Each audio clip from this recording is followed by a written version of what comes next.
Hi, I gotta have a little video. Okay, I'm coming. I'm coming through it. What are you doing? I'm coming through the ladder. You know what I mean? We'll do a ladder, Dave. I'm gonna try to lift I'm it. the only one that needs a ladder. Well, what we gonna do, y'all?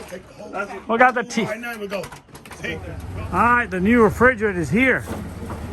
Home Depot finally brought it in. Perfecto. Yes, sir. We got the box out.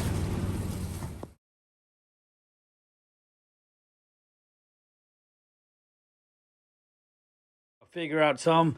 We're gonna cut these wheels off, but then I gotta put this back here to get the door hinges working. So we're gonna have to modify this. May have to put new wood here piece and reduce it a little bit. But it's gonna be quite a big chore. Like I said, nothing's easy. We got the refrigerator in, but Unless I pick it up and go over the drawer. wait a minute, what drawer? There's a drawer on the bottom. Scoot it back here. Let me take the drawer out. Yeah. Oh, I see. That's not a drawer, that's a door. So I screwed it out. That's true. There you go. Unscrew the knob. Yep, that's first. Have always a screwdriver in there. We can just lift it.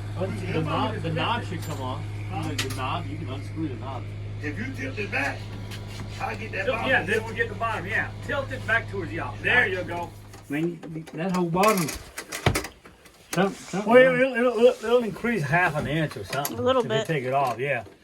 But the only I thing take- you gonna saw them. Wait a minute. too. How about if I take a pair of pliers, Try to pry. squeeze this? You know how to squeeze it? It'll come out. Some modification, and guess what? It's my son, mine, and Ronnie, and me, and my wife, and our Where detail we guys. at? We got this thing in. It'll be an angle. Check it out. I could drill it.